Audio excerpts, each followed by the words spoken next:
Yo, Hey, how's it going, my man? good. Give me one Yeah, no, second. I I'm gonna get gotta some water as well. So yeah, redo take your time. my audio setup for a second. Apparently the Bluetooth disconnected. Hello? Let's see.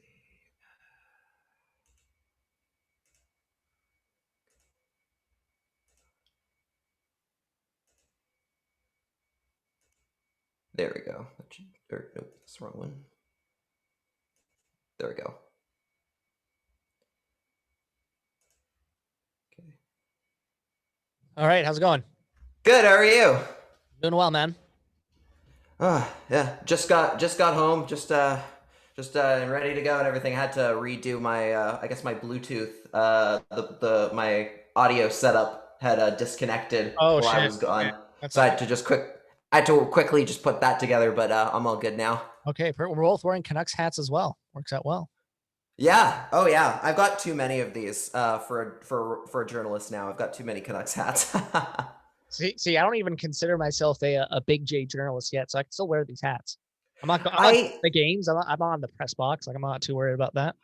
I haven't done any of that stuff yet, but I'm trying like the whole like, you dress for the job you want, not the job you Yeah, have sort fair of enough. thing. So Pretty, I'm kind of pretty like soon you're going to be saying you don't cheer for teams, you cheer for storylines.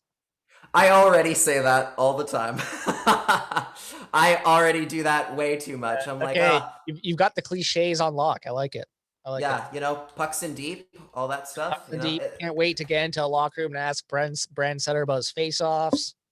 Oh yeah, absolutely. That's the only thing I think about day or night Yeah. is how is Brandon Sutter going to do in the What's his face-off face-off tomorrow? percentage? Yeah. Yeah, it's there when I wake up. Like, oh, it's a whole thing. Okay, so I'm aiming for like half an hour, 45 minutes. That cool? Yeah, that's perfect. Okay, ready? Yeah. All right.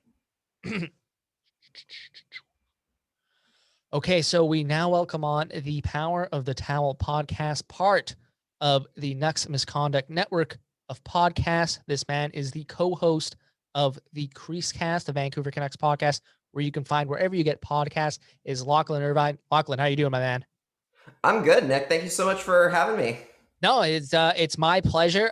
Just so you know, I was just informed before I recorded this. This is the 500th episode of the Nux Misconduct Podcast Network since myself, Trevor Beggs, and Kyle Bowen have Okay. taken over. So you're this is a big episode for us. Wow, I'm almost sorry that you had to have me on. Yeah, yeah. I'm a bit low on the totem pole. I know that. So maybe you needed to bring in somebody a little bigger. Oh no. Our plan is to do just like a random episode as our big thing. You know how the Simpsons did the 137th episode spectacular, like this celebrate. Yes. That's what we're gonna do, like the 670th episode. That's gonna be That like our big thing. We kind of that's we perfect. missed the boat on 500. It's time to turn a page. Yeah, technically, I have the 100th episode of our show coming up unofficially because I've completely messed up the numbering system for the show. And so now, like, it's supposedly, like, I have it on our list that it's episode 100, and I'm like, this is definitely not. This is like 71 or See, 72. that's why when I started my podcast, I didn't even try and number the episodes because that's just too much work for me. I I did one episode a week. I'm like, okay, so one episode a week, I can count that. I don't need to count it any further. Now that I'm doing two yeah, episodes, maybe I should do it, but nah. The episodes are yeah. episodes, in my opinion. It just gets complicated as you go. Yeah, absolutely. So it's been an interesting week for the Vancouver Canucks because nothing's really happened. This has been the first week this season where there hasn't been any games. And I was reading something online that the Vancouver Canucks so far this season are the only team in the NHL to not have any games rescheduled or postponed because of COVID. They're the last team standing. So you want to talk about moral victories? We can get into that. That's a bit. I think I would count that as a moral victory for defending against COVID. But this is Yeah. the first episode we've done with a guest since those two Winnipeg games, because of course the last time we recorded an episode Monday afternoon was before that 2-game set against the Jets. And I don't know about you, but to me, those two losses against the Jets were really kind of the final nail in the coffin for anyone still holding out hope for a playoff push or some sort of miraculous, in my opinion, run to the playoffs. Oh, absolutely. I mean, you look at a team that, like the Jets are a team that you absolutely need to be able to keep up with over the course of of a playoff run and everything, because they're one of the teams that are fighting just as much in it as you are. And if you can't show up on the ice for those games, it's a really it's a true litmus test of what your potential is. And the way they got just, pretty much knocked around by the Jets in two straight games. I mean, Connor Hellebuck was standing on his head for both of those games, but they were still, I mean, you're giving up like 4 goals to Andrew Kopp in one game. And you only score 1 goal over the course of 2 nights. That's not enough. And it does show that the team isn't strong enough as it's constructed. And hopefully, yeah, hopefully they do start looking more at the future and start looking at who they can maybe move out for pieces or prospects to try and recoup some assets back. Yeah, and I think for me, one of the most disappointing parts of that 2-game set against the Jets was they didn't really look like a team that was playing for their last chance at the playoffs, really. Like, that's really what concerned me, is like, especially in that first game, like, where was the urgency? Because again, even if you split those games, maybe you extend your meaningful game stretch another 2-3 games. But by losing both those games and in regulation, like, that's it, folks. That's a wrap. Yeah, there really was. Yeah, they didn't have enough of a push. I mean, sure, they had some. They're definitely dealing with some injury stuff right now, but that still doesn't explain for just how much it disappeared and how quickly. I mean, the Horvat thing happened in that first game. That was definitely a bit of a scare. But just some bad luck, and it's too bad because they were wasting more or less some decent performances from Thatcher Demko. He wasn't playing Vesna caliber the way he has in some previous weeks, but he was still playing as best he could. And there was just a couple cases where I think like Edler gave up the puck near the blue line to Blake Wheeler, tried a bad pitch. Yeah, well, and he looked really slow on that first goal in that first game against the Jets. Like, he really showed his age on that one. Yeah, it's Edler has really taken a step back, and it's almost something that's kind of flown under the radar a little bit because of how tough a year it's been for a lot of players on the ice. It's almost been like that problem had to kind of get pushed to the side for other things. And yeah, it really showed his age on that play. And the defense has been more or less relatively healthy so far, and just to kind of see what a drop off it's gotten from to that point and how much they're still relying on Edler every night, it's concerning for the future and how you feel how good this team is on the blue line going forward. Well, I think one of the big things, like, we'll talk a bit more about that Jet series, because there's gonna be we're gonna have, like, I'm struggling what to do in terms of like the podcast, because this is the first time I've really had it in the podcast. I started it last January, and there was a big stretch where you could just talk about whatever. But this is going to be the first time I've had a stretch where, Halford and Bruff used to call it the death march. Like, we got an extended death march coming up. We're gonna have lots of time to talk about the future, but I want to talk about one hole, I think, quickly before we go back to these games, that I think is not really getting talked about that much, is the need for a top 4 right shot defenseman for this team going forward, right? You have Tyler Myers, and who eventually, at this point, let's forget the contract. He's a third pairing defenseman, in my opinion.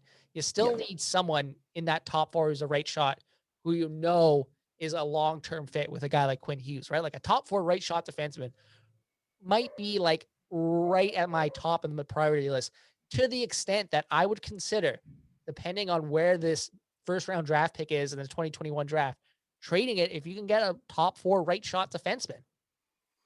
I mean, I would definitely say that definitely should be on high on the priority list as well. It's just a matter of with everything else, it comes back to the cap issues, right?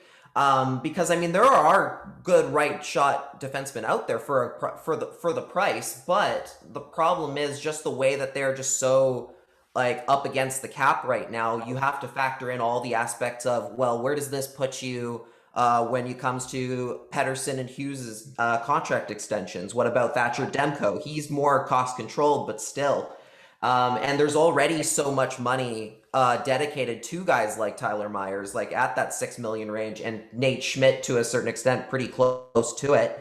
That you have to factor in how much you're willing to spend, how much you're willing to spend in cap percentage just to bring that guy on. It is a very valid importance, but I think the problem really comes back to is, can you move some of the money out that's already there? And that's kind of what they need to be doing at this trade deadline, more or less, is can they find ways to move some of the guys with longer term deals out? Well, it's going to be easier, obviously, to maybe say move a Brandon Sutter or a Tanner Pearson because they're UFAs and they don't have anything coming up after next. The thing that they most need and most important right now is so they can go out and make those kinds of moves for bigger name players and find that better defenseman to play with Quinn Hughes in the long-term future, is finding a way to just take some of the dead cap off the books as much as they can and as quickly as they can. Yeah, no, that's going to be an interesting situation going forward. I'm of the opinion, I don't know about you, Lachlan, I'm of the opinion that every contract in the NHL is tradable. There's no contract that's untradeable. You just have to be able to give up the necessary parts to get rid. Like the Canucks could get rid of Louis Eriksson at the deadline, sure, if you want to give up like a first round pick. Like Yeah. that, it's very much like I'm saying, like a guy like Louis Eriksson, a guy like Tyler Myers, those contracts are not untradeable. You just have to be able to stomach, putting together some sort of sweetener with it to get rid of it. I fully agree on that. And I think that's kind of one of the worries with, at least one of the worries I have with this management group is I think they've been very reluctant to kind of admit they're wrong on certain deals and certain trade assets and whatnot.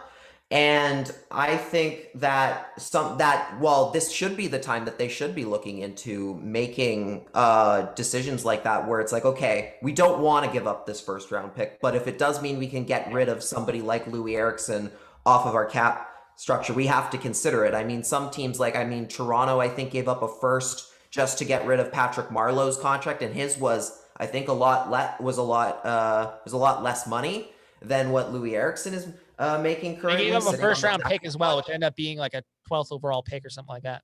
Yeah, exactly. And even, there was the rumor earlier, I think yesterday, talking about how the Canucks have been shopping Adam Gaudette. And that, like, I was concerned about that, hearing that. But the one thing that when I was talking to my podcast partner, Cody, I was talking to him about, the only way that I would really feel super comfortable with a Gaudette trade at the moment is if maybe that's what it takes to get rid of, say, of a bad contract. If that's the throw-in that needs to happen, you might have to look into it. That's the tough decisions. Those are the tough decisions you might have to make if you really want to set yourself up better and you want to set this core up with a better future.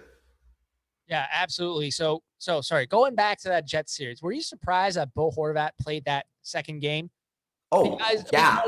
Because it looked really bad. They said it was a bone bruise, I guess. I guess the skate guards all these guys wear on their skates now kind of save a serious injury or whatnot. But at the time, I was like, why is this guy playing? Like, isn't it easier just you have a break coming up? You have a week break. Why not give him the night off, see where he is in a week? And if he's good to go in a week, like, yeah, sure. And then I realized, oh, okay, this is a situation you have when you have a lame duck coach and a lame duck manager is Travis Green, the longer he goes without a contract, the more likely, in my opinion, he's going to test the open market. And there's a good chance he's not going to be in Vancouver next season. He wants to win games to increase his leverage for a better deal. And for Jim Benning, yeah, I think in a normal season, normal 82 game season, with that brutal start they had with all the, good feelings coming out of the playoff run, he's maybe gone. So you have a lame duck manager, you have a lame duck head coach.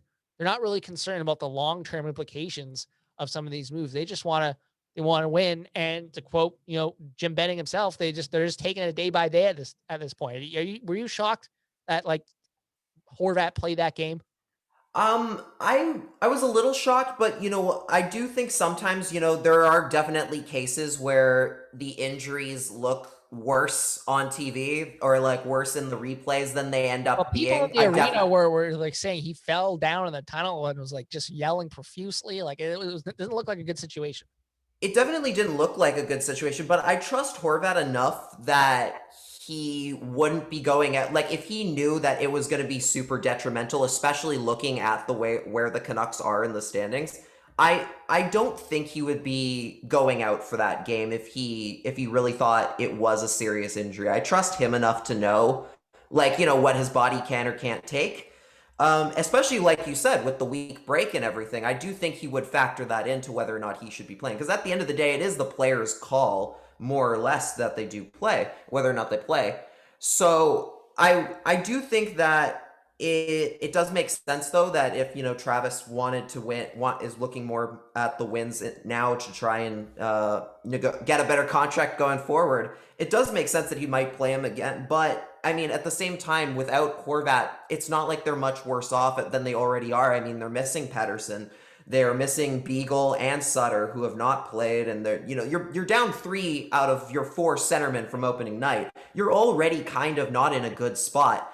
I do think that that Horvat was playing because he felt he could go, and it wasn't going to be a huge issue. And I think coming out of the break, we haven't heard anything new in regards to his health or anything. So I think he's doing okay. It does look like it might have been just a little bit worse than it has, because those moments, especially right after, it's scary. Like it can something that sounds and seems a lot worse, it can end up going a little bit better once you get a better look at it with the doctors and everything. And yeah, hopefully it seems like he's good to go. So hopefully he's going to be playing the rest of the way through the season here. You know what, Lachlan? I've described myself before as a self-loathing Canucks fan. I kind of selfishly wanted to see what this team would look like without their top 4 centers. I kind of wanted to see what that would look like. I would hate watching it. I would hate watch it, but I was just kind of curious.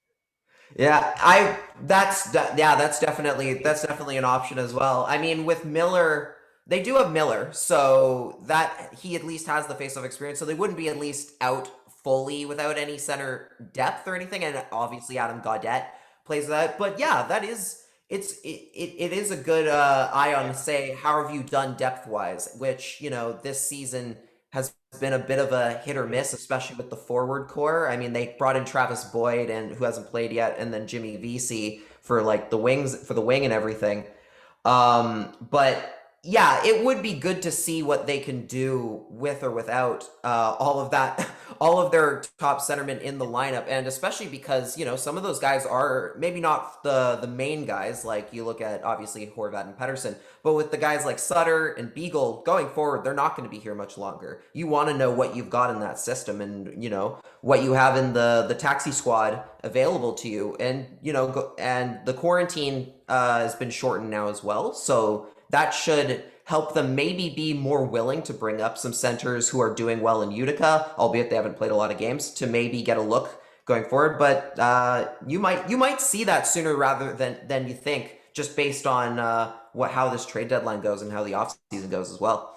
Yeah, and I want to get to the trade deadline talk, because I feel like that's going to be the main conversation on a lot of podcasts for the next 2 weeks is trade deadline talk, because that's where the Canucks season is at, unfortunately. But you mentioned Jimmy Vesey.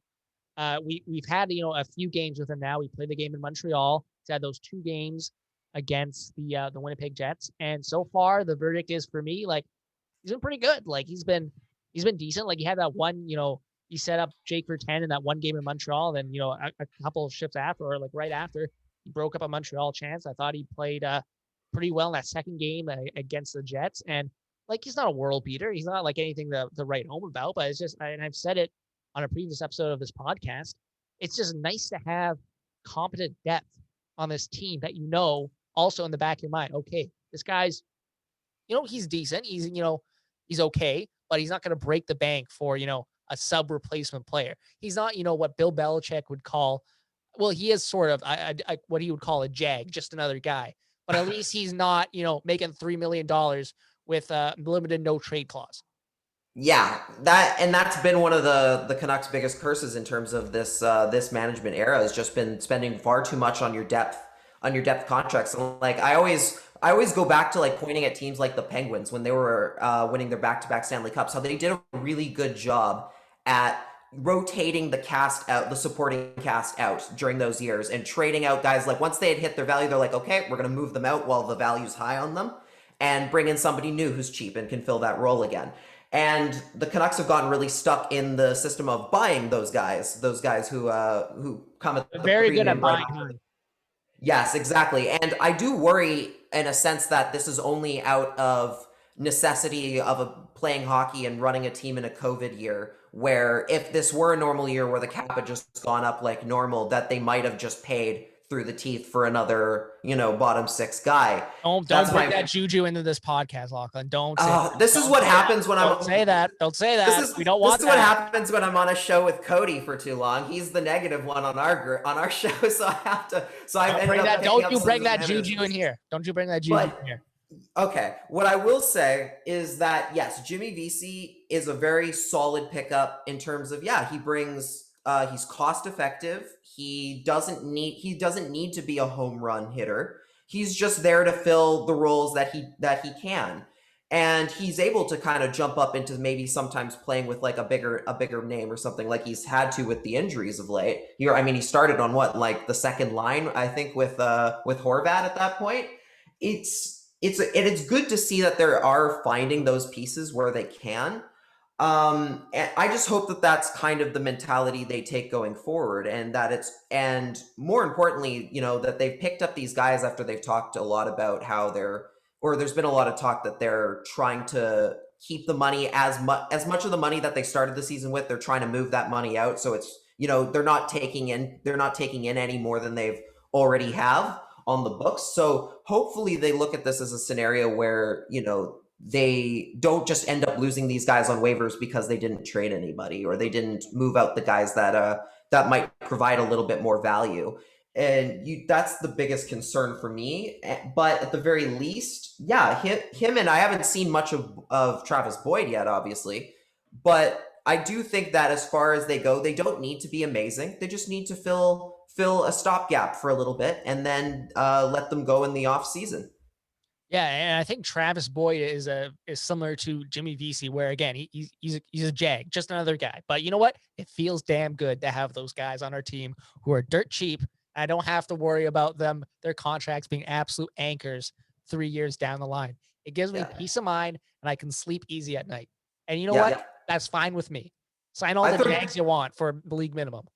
And I'd throw Jace Howerluck into that conversation as well. He's been a surprise. It took him, obviously, the injuries held him up. Yeah. But since he's come in, the third line has looked a lot quicker. They've looked a lot more competitive on pucks. Him as well as Mark Michaelis to a lesser extent. They've done a really good job at bringing speed to that bottom six, which has been which has been really hard to come by for them, and something that I think has put them behind the eight ball a little bit is that they've had so many of the older, slower players in their depth group that they end up getting caught a lot more on the ice for longer shifts. They end up letting in a lot more goals, taking a lot more bad penalties because they just can't keep up with the faster teams in the Canadian division. So seeing him come in, as well as VC and Boyd, who I think will bring a similar sort of tempo, it's such a breath of fresh air.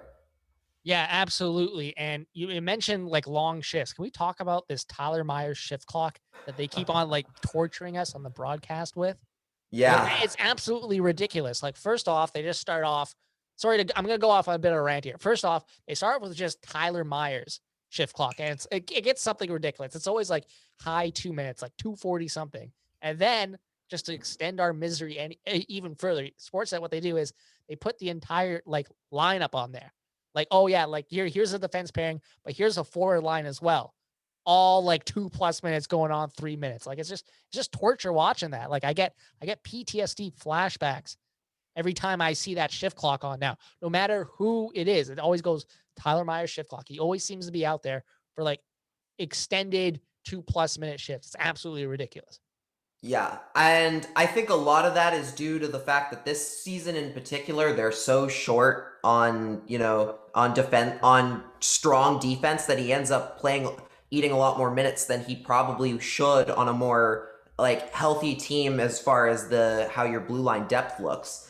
And when he's out there, he's getting caught a lot in bad situations, sometimes of his own doing, sometimes of other people's doing. Like I think the the one that you're probably thinking about the most right now is the one where Travis Hammonick's behind the net, Yeah. skates it out, tries to pass it to the guy who's, he's already been out there for 2.5 minutes. He's nowhere near the boards. Running on empty. He's no chance that's like going to be a good play. Completely misses the pass. It ends up coming back, and you just see him basically like gliding his way back to the net. It looks like he's almost carrying a walker as he goes back to try and defend, and sure enough, it ends up in the back of their net. And I don't know. I've had my questions on whether or not that's a coaching thing. Like, are they just leaving him out there for as long as he can go, or is it more of a case of where they're trying to get him to come back to the bench and he's just going, nope, I can do this, and just skates on by? Because it didn't even look like he was going to go for a change at any point, even, which is partially due to their system, but at the same time, it's like, hey, you've been out there a while, and that's not your defensive partner with the puck behind the net. Maybe you should go skate to the bench real quick. Yeah. And I don't know who. Obviously, I'm not in the building. I don't know who's making those calls, but you definitely can't be leaving a guy out there for as long as he has, and especially considering you do have a few more decent options. Nate Schmidt's had a bit of a snake bitten year, but he should be out there a little bit more than he's been getting. And and even going back to like some of the depth guys, like who haven't even played games in a while, like Olli Juolevi could maybe take some time if you give him a couple shifts here and there, if you put him in the lineup again. And because I mean, as far as the contract by itself is a concern, but at the very least, he is eating a lot of ice time, which is good. Like, they're getting value for what they can, but again, on a healthy team, he wouldn't be playing nearly as much as he is right now. And I maintain that maybe if he's going to be out there as much as he should, maybe you should consider playing him on that fourth line instead. Put him on the wing, let him go for the puck a little bit. And that's a ringing endorsement of Tyler Myers. Tyler Myers, he plays a lot. That's a catchphrase for Tyler Myers right now. I hate that I'm already at that point in year 2 of a 5-year contract that he plays a lot is the best I can get out of him. Yeah. But hey, you made a good point. Like, maybe try him at forward. Like, I don't know. Like, you might as well, if you're paying the guy $6 million, I think you got to find a way to get the most value out of him, right? Yeah, we've been joking about it on the CreaseCast quite a bit that, Tyler Myers is definitely a kid a guy who as a kid was told to play defense because he's tall, even though he totally wanted to be a forward in minor hockey. Like, you can see the tendencies, like, especially when he plays with Quinn Hughes, where even though Quinn Hughes is clearly the offensive driver, he'll still just take the puck and try and go in for the chance, or he'll be cutting towards the net, even though, you have one of the best defensive scorers out there, in young defensive scorers in the game, playing on your left. He'll still go and try and make something happen offensively. And at this point, with all the injuries and everything, you might have to just get creative about who you're putting out there and what they're doing. I mean, they played Jalen Chatfield, I think, for about 8 minutes at forward against Ottawa because of Jimmy Remember when Kelly Rudy called him the next Kevin Bieksa on 39 Canada? That was fun. Oh, that was a bit. It's a ringing endorsement for sure. That's jumping the gun for sure. For sure. It definitely took me back to when a lot of people were calling Adam Gaudette the next Ryan Kessler. Yeah. And I was just like, okay, that's I would love it if he became half the player Kessler is. If he becomes half the player Kessler is, I'm happy. Yeah. But don't put that kind of pressure on this kid. He doesn't need that. Just let him do his thing.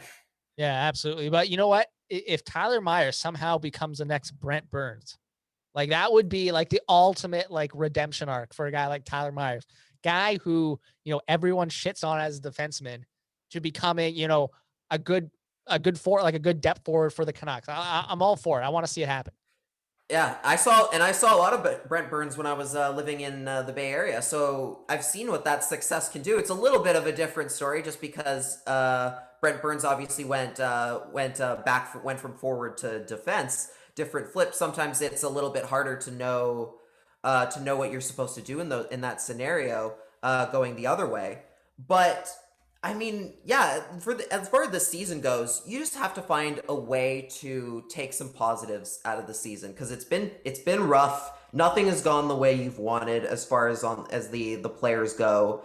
I'm sure it's been pretty tough for them just getting motivated to come to the rink as much when you're not when you're not winning. Not only are you not winning, but you're also like playing in a lot of games that are just kind of a slog and just don't feel like as fun as it was last year to say come to the rink, especially during the playoffs and everything.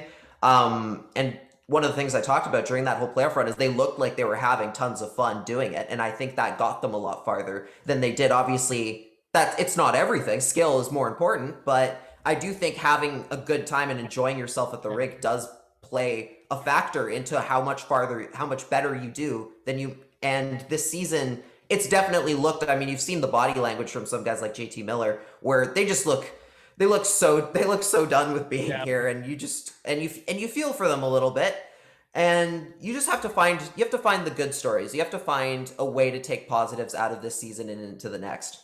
Yeah, and you know what? It's interesting that, probably having a close team and a tight knit team like that probably helped a lot in a situation like the bubble. Like from all accounts, from people who were there, talking to, like, I've had people on this podcast they weren't in the bubble, but they were bubble adjacent and covering the bubble. It seemed like, a sort of like a POW camp where, like, you're all stuck in there. You can't really leave your hotel, and you're just like, okay, we're gonna go to rink and then go back and maybe play some video games by ourselves, obviously online, but like by ourselves in our own hotel rooms. Like having a tight group like that in a bubble situation probably helped them a lot. But moving on to like forward thinking subjects here.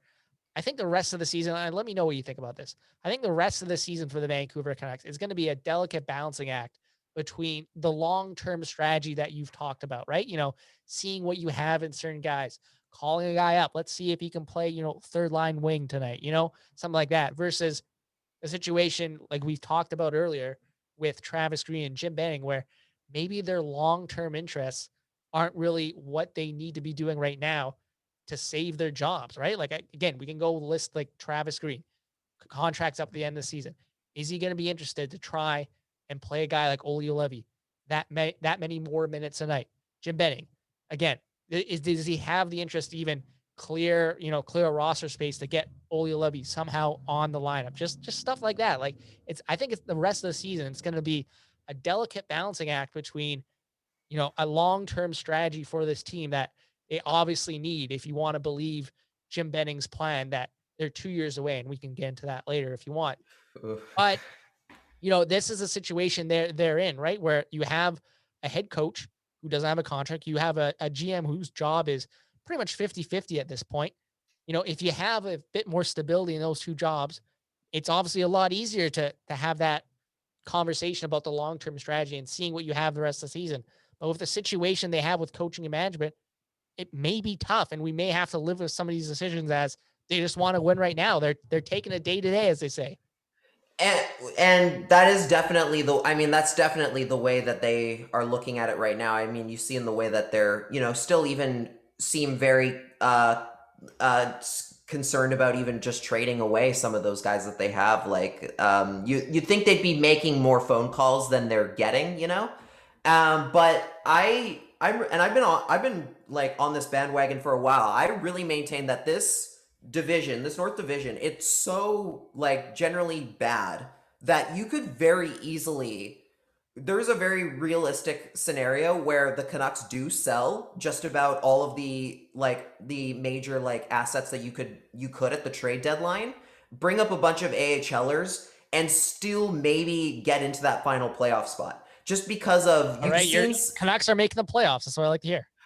You've seen, because you know what, you've seen so many. We're making the playoffs, man. Let's go. I wouldn't go. Okay, I wouldn't go that far, but I'm not guaranteeing it. But I'll say that we've seen a lot of cases where we're basically, as long as you're able to kind of just stay on a good path, you could maybe kind of just jump over some teams that just kind of self-destruct. I mean, you look at Calgary of late, they were supposed to be one of the best teams in this division at the start of the year. They looked strong. They've since fired a coach. They look like just dead in the water most nights. They completely are just caving in for the most part. And the Canucks, I would argue, are going to at least finish ahead of them in the standings at this point, just because of how like sideways their year has gone. And that means that there's only 4 other teams in front of you, as far, because obviously Ottawa's not going to make the playoffs, but so there's only 4 teams left, and all the Canucks need to do is stay afloat and hope that maybe one team kind of has a really tough stretch and just completely drops off at the wrong time, and the Canucks are kind of just able to like step over them. And you can do that, and you can do that while still selling a lot of your players, because again, like we've seen some games here where like it makes no sense, some of the scores that we've seen. Like Ottawa beats Toronto on a regular occasion. Montreal beat Winnipeg 7-1, who then turns around and beats like Toronto or Edmonton. It doesn't make any sense. None of this has made any sort of sense, really. And so there is a real scenario where the Canucks could accidentally trip their way into that final spot or whatever, just because some of the other teams just flounder a little bit worse. So if you really care about going for the playoff, if you really want to make the playoffs, it's still possible, but I think you're still better off moving out assets and maybe seeing what some of your AHL guys can do, because at the end of the day, do you really want to just hold on to some assets to maybe get like swept by Toronto in the first round, or a Montreal or an Edmonton? Like, you might as well do that. You might as well have that same mentality, but bring in a younger group that might actually gain some experience out of it. This is all I heard when you were talking about that. Just win, baby. Just win, man. Just win, man. Let's go. Let's go. We're making the playoffs. Playoffs. That's what we're like just waiting for that one team to just lose completely and just completely dip their way out. Let's go. That's what I like to hear. Go like 501. That's all you need. Go 501, and maybe something good happens. We have 19 games left. If you just win all 19 games, you probably can make the playoffs. It's not that hard. Well, I can't argue with that logic. Just go undefeated. It can't be that hard. Oh no. But but that you do make a good point about assets and the deadline, and it's probably in all seriousness, it's probably better for the long-term outlook of the franchise if you sell off some of these pieces. And we're going to talk about this on the podcast after we're done this interview, but I just think there needs to be some realistic expectations for this deadline, because it's not going to be like every other deadline, right? It's going to be with COVID and the flat cap. Just go look on Cap Friendly right now. Like, how many teams have more than, let's say, $3 million in cap room? I would say there's maybe a handful. You can count on maybe 2 hands. How many teams have more than $3 million in cap room? How many teams are using LTIR? The flat cap and the COVID quarantine restrictions, what have you, it's going to be very tough to just sell off assets like we're accustomed to sellers doing at the NHL trade deadline, right? Like, think about a guy like Brand Sutter. Brand Sutter, last year of a deal, making $4.375 million. There is no way any team, realistically, if you are a contending team, can really take that on unless, A, the Canucks retain some salary, which, knowing everything we know about the financial state of the Vancouver Canucks, not say they're destitute or broke, but it's very much dollar in, dollar out. I've said it before on this podcast, and I'll say it again. The short-term outlook of this franchise is directly tied to when can they, start putting butts in seats. That's really where we're at with the short-term outlook of this franchise. So either A, retain salary, or B, send an equal salary back, and you can maybe get a lesser draft pick back, or, get something else back. Like, that's the realistic outlook for this NHL trade deadline, right? It's not going to just be a fire sale of, okay, let's just trade all these guys and let's get some picks back. There's going to have to be some creative accounting going on. Yeah, and this group, this Jim Benning's team is really I would say hasn't done super well at finding super creative solutions to problems. Like, creativity is not their strong suit. Yeah, no, they really struggle with finding something a little bit more creative and trying to find more interesting ways to get players like contracts moved in other sorts of situations. And I mean, even with this, we're talking right now on Monday. They play their next game, I believe Wednesday is their first game back against Calgary. And they had the week. they had a week to make some decisions. One of the few things they had on their side was time, and they've already kind of wasted that.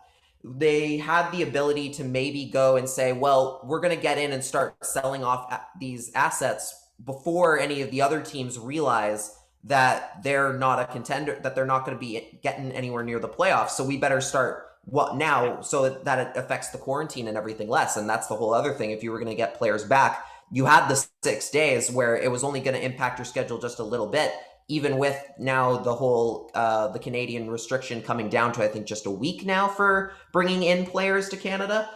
And you've run into the situation where all of the teams that are ready to maybe make that decision of we're going to buy or we're going to sell have already done it. And now the market is flooded with probably better offers and better players out there than what you have.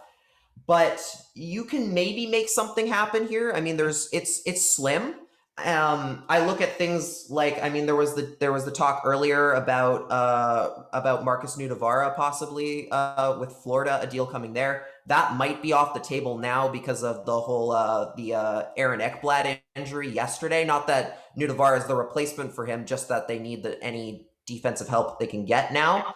But those are the kinds of things that if you're Vancouver, you need to look at. If you do you start looking at maybe going to a Florida and going, hey, you just lost your best defenseman. We have players who take up a lot of ice time who might be able to help you in there. Like, you have to start capitalizing on the opportunities as they come.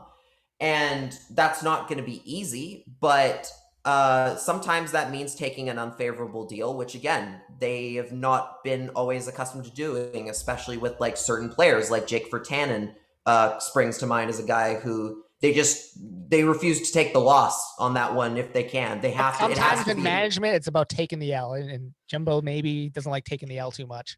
It absolutely is. Like, the best GMs are the ones that are willing to. Sorry, you can argue that the Canucks should probably take the L with Olli Juolevi at this point as well. Yeah, maybe it might come to that. I mean, I think they should play him a little more than they have before they really go and sell on him. Everyone loves to talk. I'm sorry, I guess I'm not a big Olli Juolevi stan. Everyone loves to talk about Olli Juolevi. Let's see what he can do. Let's see what he can do. But when he gets beat on the rush, gets turned, like come on, like that. That's where it is. Like, he's a depth defenseman, and if you're that held on, if you're that enamored with a depth defenseman, considering where you took him in the draft, like, it's not a good look. It's the Jake Buchanan of defensemen all over again. It's not so with him. It's not even so much that I think he's a depth defenseman. That I think it's the fact that they don't have any young defensive depth at all besides Jack Rathbone, and that's it. Like, there's nothing there. So you kind of almost are in a situation with him that's a little different, where it's like, okay, we just kind of need young guys who can take up the mantle, who maybe take up the mantle on the third pairing at some point, because we don't have anything right now besides. Maybe Jet Wu's gonna come up and do something eventually, but he's still a little bit of ways. But with even with Gaudette is one of the big things where I'm just, as much as I said before that I think he could be an asset for maybe getting rid of a bad contract. It's already sounding like they're shopping him around, which made me question, which is really a questionable decision because he's at his lowest sale point right now because he's had such a rough bad luck year that I'm like, why would you sell him now when you need cost controlled cheap depth forwards? So I'm already concerned about what they consider are the players they need to shuffle out. I mean, this team, they could have maybe had Danton Heinen right now instead of one of VC or Boyd, because I think that was about the amount of money that the Ducks wanted the Canucks to retain in that potential Virtanen Danton Heinen trade was about, I think, the same price as as one of the contracts for Boyd or VC. So you think about those kinds of things, like, well, would you have rather had him rather than one of the two waiver pickups you just got? And you hope that they maybe come to the right decision on players like Tanner Pearson and Brendan Sutter, who are guys that you could sell to the right team, especially Pearson. Pearson is a guy that a lot of teams would be willing to maybe spend even in a pandemic era to have. He's got that ring. He's got that ring. Teams value that. He's got that ring. He's got that ring, and they actually did a good job bringing up his value. Like, this year has been a struggle for him, But last year he had a career high. He had a career high in points, and he was one of the brightest spots on the team playing with Horvat. And I think there's very good reason that you could sell him, even or like retain salary and send him to the right team for a good and bring something back in return. And those are the kinds of deals that you have to start looking at if you really want to set yourself up nicely for not only for next season, but for the Seattle expansion draft and everything that's going to come with that, which still seems like it should be a year away, but it's only like months from now. Yeah, it's been a strange year to say the least. But I think one of the big reasons the Canucks I think need to at least try and get creative with this trade deadline and try and get rid of some of these expiring players is what you mentioned, the Seattle expansion draft. Like there's gonna be some opportunities to take on some players that other teams are going to have to expose, solely because the Canucks, let's face it, it's not anything creative they've done. They just don't have any valuable players they really need to expose, right? Like that's really where we're at with the Vancouver Canucks. Like there's an It kind of opportunity there to, maybe, hey, let's get a fourth round pick from the Oilers and then use that to get, a depth guy from, some other team or what have you, right? Yeah, which is a little bit damning after 7 years that you still don't have enough players that we're willing to get that you still are having you're still having the problem of we don't have enough players that we'd be willing to protect. That's Yeah. kind of that's not good. It's not a good omen. I'll say that much. But yeah, and again that still always comes back to can you make that happen? Can you make the room to make some of those deals possible? Because I mean you're still gonna have a situation where some great guy, like, I mean, the Canucks did a good job in this offseason of taking advantage of the whole Nate Schmidt, the Alex Pietrangelo signing, Mhm. where they got Nate Schmidt for a second round pick, which is absolutely a steal for what Nate Schmidt can bring to a team. And that's still a possibility, but again, they had the cap room to do it at that time, where what they don't necessarily have at this particular point, because they're going to have to be worrying about how much money they're going to be giving to their big three RFAs coming up with Pettersson, Hughes, and Demko. But after seeing what happened with the last expansion draft, I think teams will be willing to do a little bit more business like that, because I mean Vegas took some teams to the cleaners the last time that teams only tried to really negotiate with the expansion team. They ended up losing a lot of good players that way. You can ask Florida and Columbus about that. So teams might be more willing to be like, okay, we're not going to lose this guy for nothing, and we're also not going to give a really really bad deal to Seattle to make them take someone else. So we better move a good player somewhere else before we lose them for absolutely nothing. Or so you have to find the creative options. Hopefully there's people in the management group who might be available, who might be able to look at the deeper into those sorts of things. And I mean, who knows? The way this season has gone, who knows? Like, there's still the question of maybe this management group isn't even there for that expansion draft by the time they get there. It's still up in the air as far as that goes. So, it's just a matter of, can you set yourself up well for it? Can you at least put yourself in a good position so that you can take advantage when that time does come? Yeah, and it goes back to our conversation we've had about, management and coaching having agency. Like what's the motive for Jim Benning to, proactively sell off some of these guys if he doesn't know he's going to be here by that expansion draft, right? Like it's just another example of why this stuff needed to be sorted out, I think, a lot sooner. Yeah, one of the things I kept bringing up was, especially during right at the early parts of the year when it was looking just really really bad for Jim Benning and his team.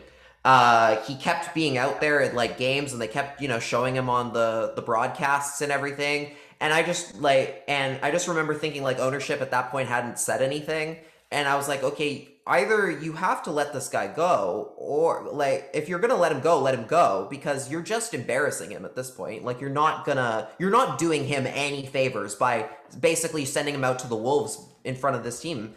Or you have to give him the vote of confidence, which Francesco Aquilini ended up doing. And whether or not people agreed with what he said during that system, it was the thing he had to do if he wasn't going to let Jim Benning go.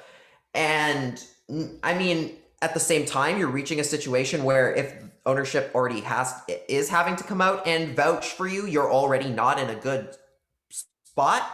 And then I mean, there was the nugget that came out during during Jim Benning's infamous press conference about last month, where he said that he and Francesco are talking like every single day, That's which not a means good that sign. he has, That's not a good which means sign. no, like ownership having their hands in the day-to-day operations of the hockey team is not good, and why you need a president of hockey ops to be the buffer in between those two, which is another thing that they do not have at this moment in time. And it's really going to be interesting to see what happens in the immediate just aftermath of the season, because I mean you can really mess a team up long term if you don't start thinking about, okay, well, this guy says we're going to be, another 2 years away from competition. We've already been at this for 7. Is this really the route you want to go if you're ownership, or is it time to start looking elsewhere? And at the same time, if you're Jim Benning, you have to start thinking about, well, if I'm going to do my job, I have to start making decisions. I have to find a way to make the decisions that I need to. And those might be the unpopular ones in the public eye, but if those are the ones that need to be done to preserve your job, not just in terms of with ownership, but in terms of making the team better for the long term, you might have to get a little bit creative and maybe take those L's like we talked about before. That's a valuable skill in life to have, just knowing when to take the L, and graciously as well. So take out your crystal ball right now. How Okay. many trades do you think the Vancouver Canucks will make at the NHL trade deadline, or before the NHL trade deadline? For, like, let's say the 2 week period starting today. I mean, honestly, again, with the way that they had the time already and didn't do anything, I'd be shocked if they had more than one. Even one might be a stretch. It's a buyer's market this time around, just because of the way the pandemic is set up. It has set business up in the NHL. There's, again, like you said, there's not a lot of teams willing to spend, so the Canucks only have a few assets that are readily available for some team to pick up. If maybe things go haywire for a couple teams in terms of like injuries and depth and whatnot, maybe you can make something else happen. But I mean, I think at this point, especially with how much we know ownership is having a say in what's going on with the trading and everything, um, I would be shocked if anything more than like one UFA, like a Tanner Pearson, or if he's healthy, or a Brandon Sutter got flipped and that was it. Yeah, our last guest said exactly 0. So it's a ringing endorsement of this management team when everyone's like, they're probably not going to make any trades. I think, you know what I think it is? I think everyone's still scarred from the 2016 trade deadline when the Canucks didn't do anything. That was because that was, oh That yeah, was a Dan Ham Hughes, Radim Verbata debacle. oh man, yeah. Kyle's in the studio right now and he's nodding his head. He's like, they'll bring up those bad memories. Yeah, they've had a few deadlines that have gone okay for them, and a few that just really really didn't. And you hope that it can be closer to some of the good ones, where I mean they were able to flip Goodbranson into Tanner Pearson, and you hope that they can maybe turn Tanner Pearson into Panic for something Tyler Mott. else. That ended up being a pretty good. Vanek for Tyler Mott, and I was admittedly somebody who wasn't a huge fan of that at the time. I thought they could have gotten more for Vanek, and actually, ironically, one of the guys on the Jackets who I actually liked was Marcus Nudavara. That was the guy who I actually wanted them to maybe make a bigger push for. But yeah, in the end of the day, that turned out to be a good deal, and Tyler Mott's done wonders in that bottom six. But yeah, you hope that it goes more like that and not some of the other ones where they trade Burrows for Jonathan Dahlen. That doesn't end up working out for them. There's the Linus Carl, and that ends up turning into Linus Carlson, which we don't know what that's gonna turn into. I think he's still it's still not looking good that he's gonna be an NHL player. Mention Linus Carlson in at least 2 years. It's That's the first yeah, time he's mentioned in 2 years. Like, is he he's not on any Canucks prospects list or anything like that? I read, like, people just I forgot mean, that guy. I think he's still playing in Sweden. I don't even know what team he's Yeah, playing see, on like at this everyone point. just completely forgot. You're looking it up right now. People like have no Yep. idea what the hell this guy's up to right now. Yeah, he's playing. If my computer would keep up, he's playing in the Allspen scan, playing for Bick Karlskoga. So He's he's like a or at million least miles away from the league right 51 points in 52 games ain't now. bad. Okay, I mean, maybe I'm wrong.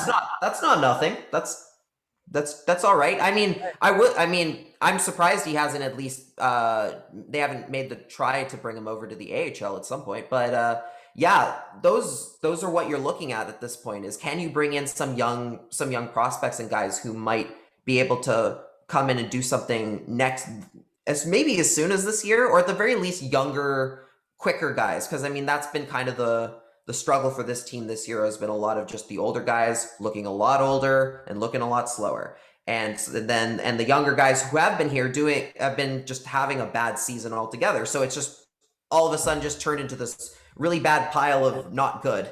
So you hope that they can maybe bring in some guys who will have a good showing in the final end of the season, even if that evidently means only finishing 5th or 6th. Yeah, absolutely, Lachlan. Thank you so much for hopping on the podcast. This has been a lot of fun, and we'll have you back on when the Canucks sell at the deadline and still make the playoffs. It's happening. You can have your cake and eat it too. I didn't realize that was going to be my calling card going forward. I guess that's me now, Mr. Positivity. Yeah, you can enjoy it all, folks. Enjoy it all from Lachlan. Yeah, thank you so much for hopping on the podcast, man. Yeah, thanks for having me. Yeah, so this is gonna come out like tomorrow morning. I'll schedule it for early in the morning. I'll tag you in it and everything. Perfect. Sounds good. All right. All right. Take care, man. Have a good one. Stay safe. All right. Bye. Peace.